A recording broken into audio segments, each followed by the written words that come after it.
Hey everyone, welcome to part 2 of my Sony RX100 time-lapse tutorial.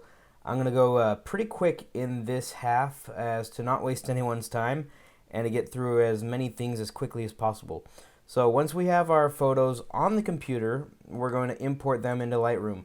This process is pretty quick and easy because you put your hand in front of the RX100.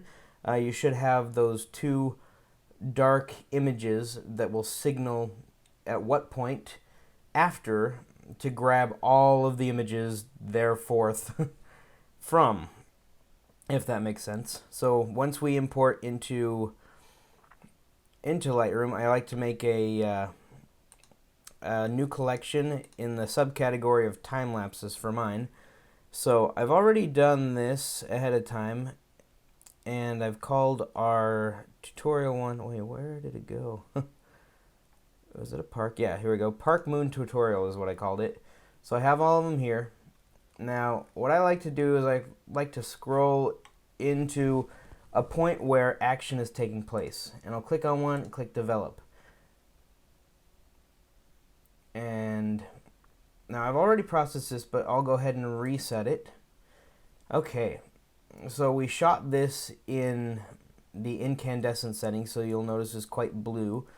And compared to the other time lapses that I shot that night, I processed them less on the blue side. So what I can do here is just change the temperature to match generally the feel of what I had going there.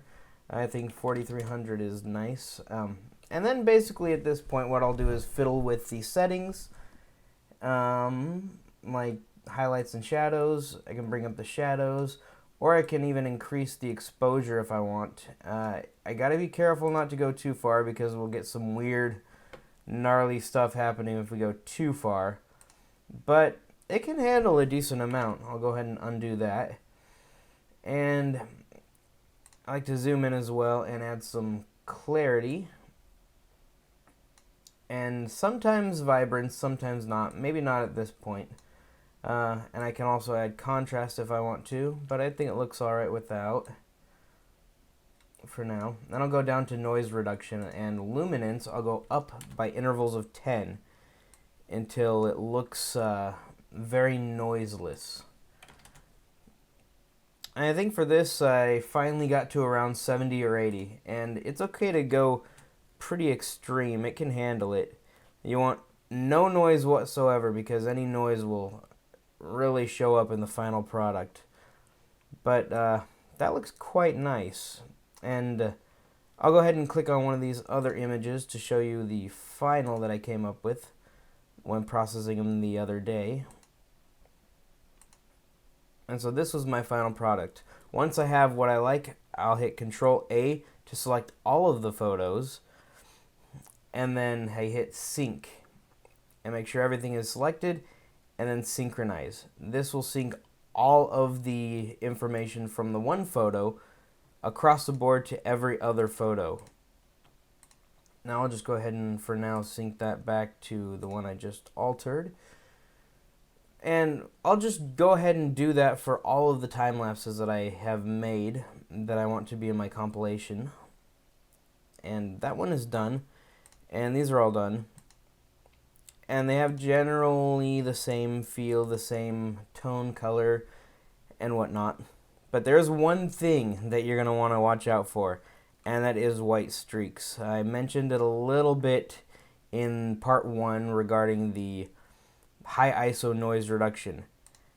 This is my very first one with the setting being low. When it's been on high, I get quite a bit.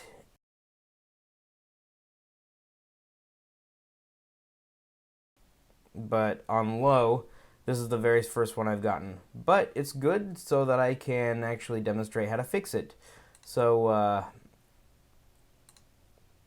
you can see it right across here. It's pretty prominent right across the image, and that's gonna just really stand out when you're going one after the other. 24 frames a second is just gonna be like, whoa, what did I just see? So I'm going to go back to library. I'm going to highlight either the one before it or the one after it, depending on what looks best, and it itself. I'm going to right click, click edit in Adobe Photoshop CS6. And that's going to open up Photoshop. And it'll take just a minute.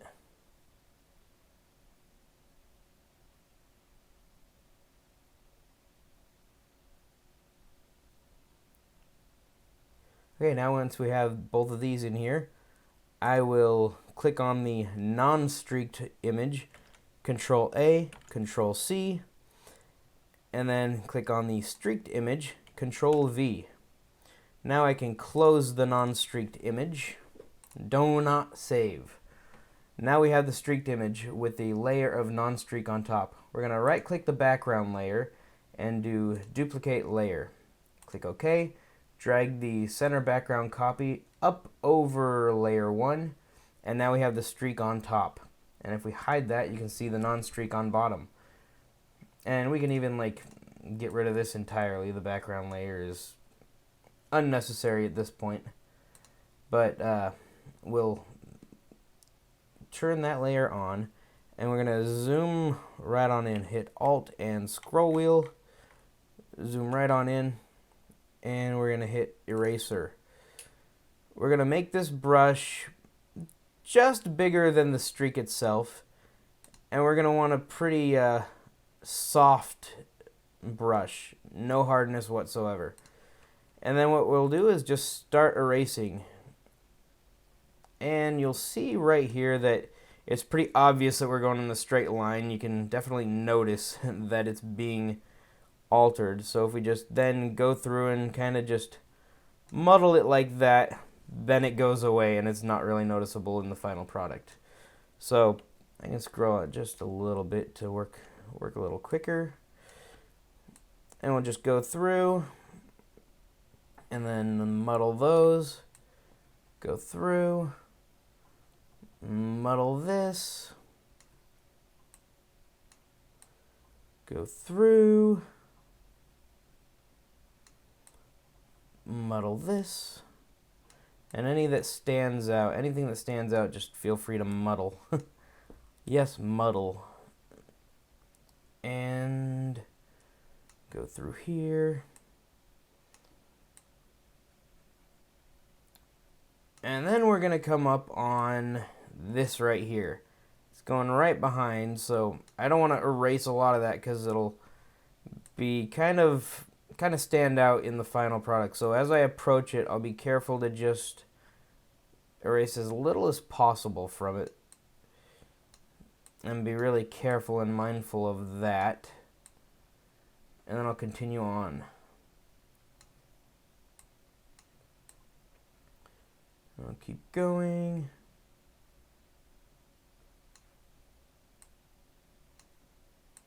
Now we come to this. When I erase through here, it's going to actually offset it a little bit. And I'll show you how to fix that as soon as I finish up with this. In the dark trees, it's hidden quite well, so there's not much muddling needed.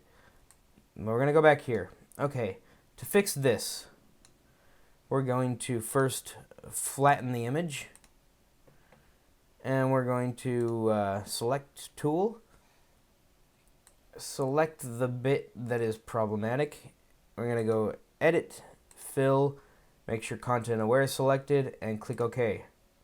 And that didn't give us the result we wanted, but we can undo and then go edit, fill, content aware, and there we go. Basically, content aware is pretty cool because it'll do something different every time you try it. If you don't get the result you want the first time, try it again and it may give you the result you want the second time. So now it's all straightened up and we can click File, Save, and then close that and that. And back in Lightroom, you'll notice that it now has a 2, 1 of 2 and 2 of 2. 2 files. These are the same thing.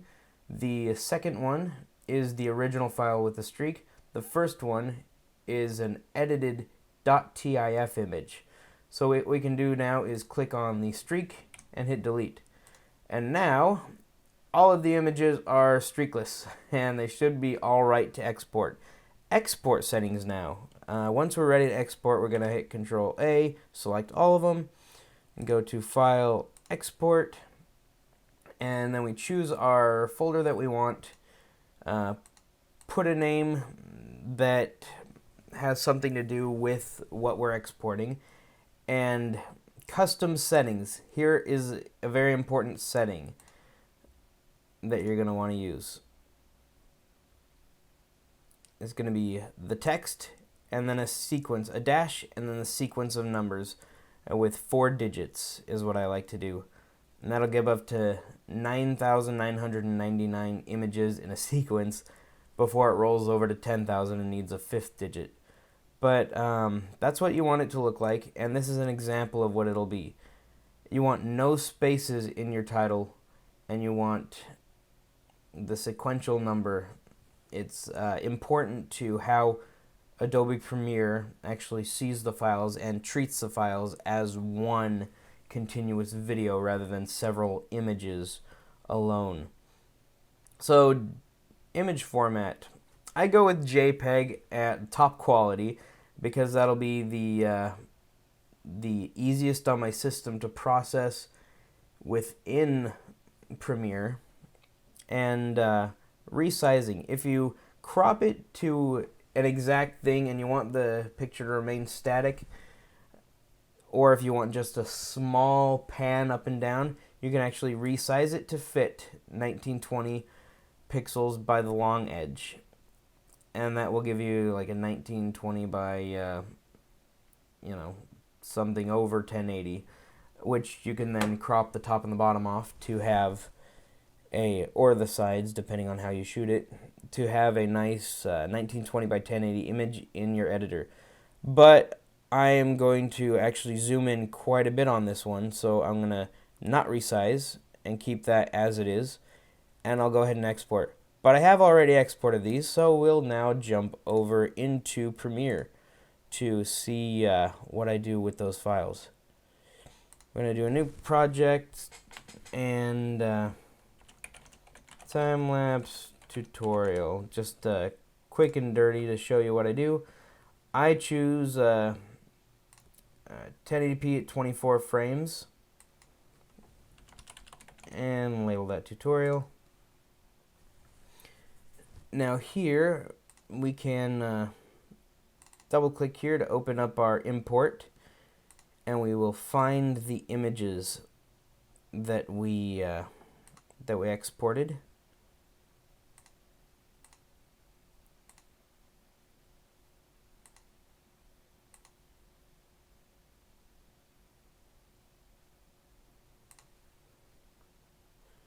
And I've got Park Moon Tree, let's do, and also Park Moon Tutorial.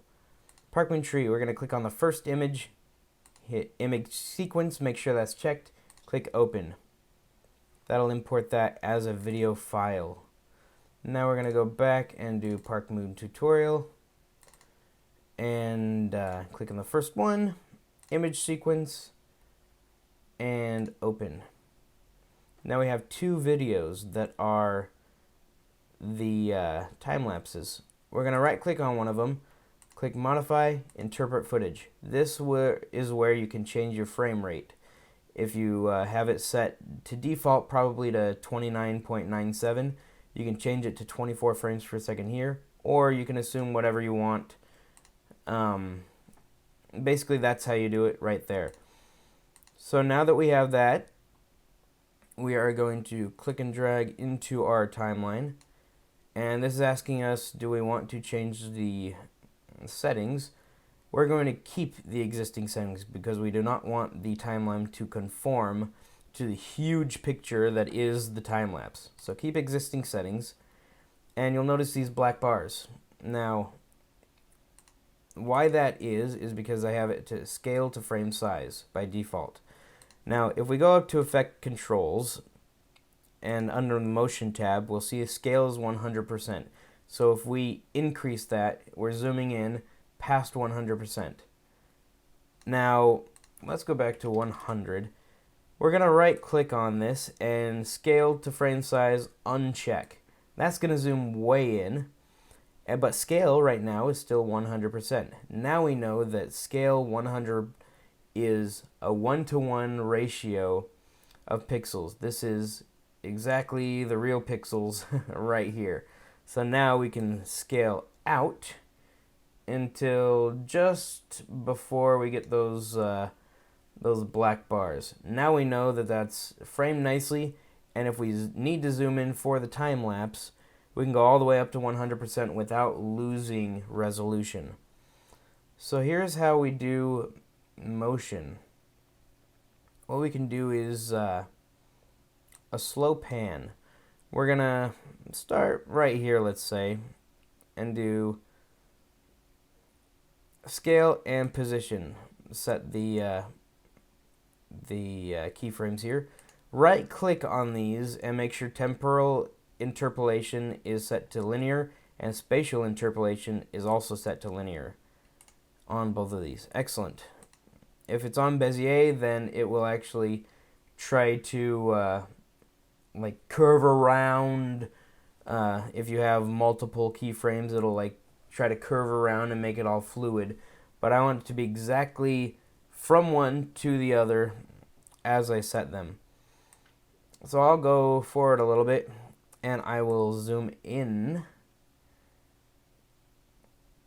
however far I want my zoom to be. And then let's say I want to readjust that to be up like this. So now we have two new keyframes, and the first keyframe is right here, and it slowly zooms in like that to the second keyframe. Now if we like how that looks, and I want it to be over the entire time lapse, I'll highlight the keyframes in the beginning and drag them to the beginning. Highlight the keyframes at the end, drag them to the end. And right here, it can go to the end and then past the end. If you go to the end, then the last couple of frames of your time lapse won't actually be zooming. But if we click and go just past, then those last frames will be included in that zoom. So now we can go back and add our other time lapse. And I want this one to come after. So I'll drag tutorial in first. And then I'll bring this, well, I'll just leave that there for now. So here's what we have. We're going to right click, go scale to frame size, and up to effects control. I know that I want it to start on a wide shot. Get rid of those bars. And then maybe readjust so it's up like this. I know I want it to start like this. Make sure it's all linear. Oop. Linear. Now every keyframe I set afterward will be linear because of that. Let's say we want to go ahead about 2 seconds.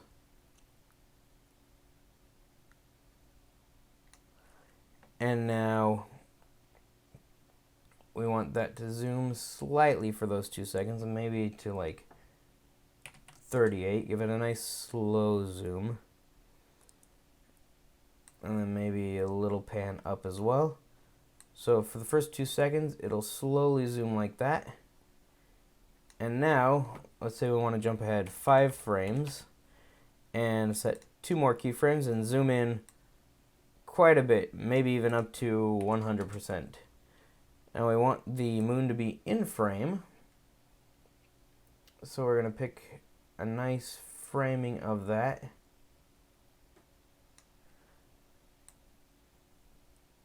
And that looks nice right there. And now, for 5 frames, it's going to zoom way in. And then it'll stop for the rest. But we can add another keyframe here and here. And I suppose we don't really need the scale keyframe at this point, but I like to add it anyway, just so we have uniform numbers. But let's zoom now. Let's say we want it to go up a little bit and also over like that. Now, actually, I think I like the look of it going down better.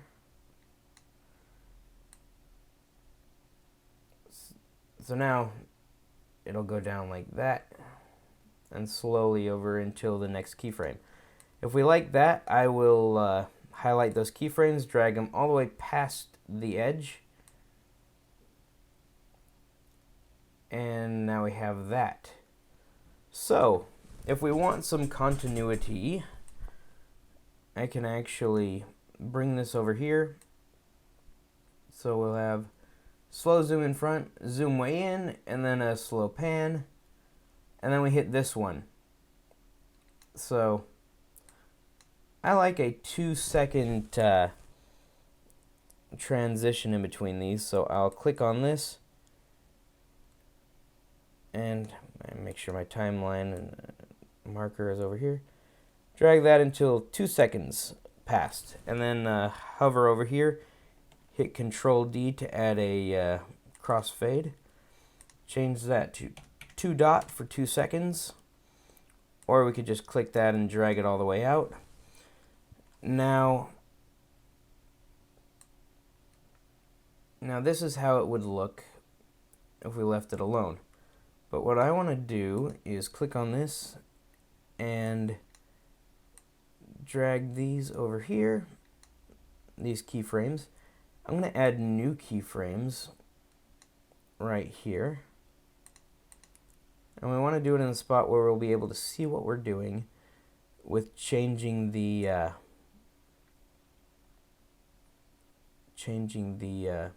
settings. I'll also set some keyframes 5 or 6 frames before these ones. And what that'll do is give me a quick jolt zoom out to exactly what I want it to be. And in fact, I'll delete these first ones, and I'll adjust these right here.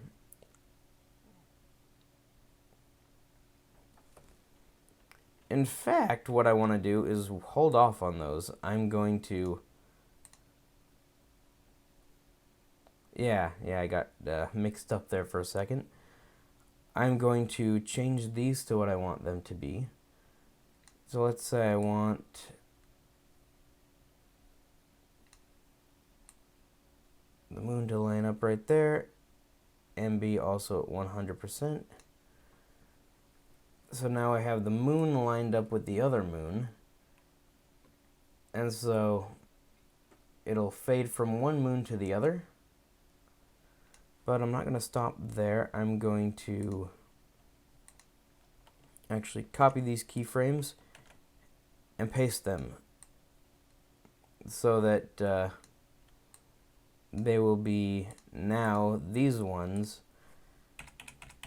5 frames before this first jump. And so nothing is happening right now except for the moon is moving, and then it'll jump way out. So go to these keyframes and add a little bit of motion. I want it to go over here and then down like that, let's say. So here's what it'll look like.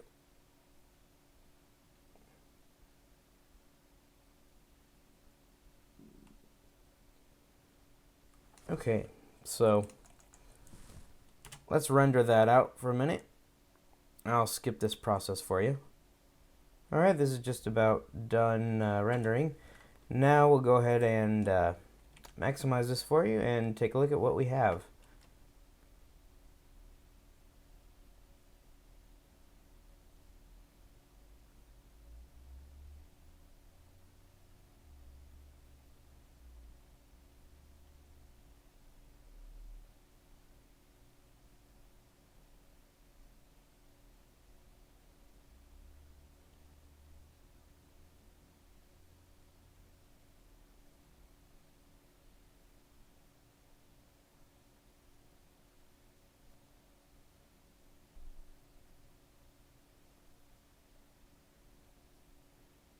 Okay, so that's what we have. Now, did you notice where the streak was? Streak was right about here. And I can't even tell that anything was there, streak-wise. So you will notice, though, that there was a little bit of a pause when it transitioned. That's because we have this keyframe not quite to the very beginning. So we'll just highlight those, drag them all the way over. And then that will fix it. Now we will need to re-render this, but anyway, that's how I do it. So for exporting, I'll hit Control M, and I'll change this. Here's the settings I like to use for YouTube. I'll do H.264, and I will scroll down to level and change it to level 5.1. Scroll back up, change the frame rate back to 23.976 or 24. For a short video like this, it's not too big of a difference. But then I'll scroll down again, click render at maximum depth, variable bitrate 2 pass, and profile high. Oh yeah, I almost forgot that. Profile high, level 5.1. Make sure frame rate is about 24. Render at maximum depth, VBR 2 pass, and I like to change these to both 40. So use maximum render quality and export. Those are the export settings that I use for YouTube because I like to give YouTube the highest quality video possible, because YouTube will tear anything apart. If it's a low quality video, it'll tear it apart. If it's a high quality video, it'll tear it apart. But if the higher quality you give YouTube, then even if it tears it apart, it'll still look good. And if you give a crap video to begin with, it'll look even worse once YouTube gets done with it. So those are the settings that I use, and let's take a look at the final product. And thank you for watching.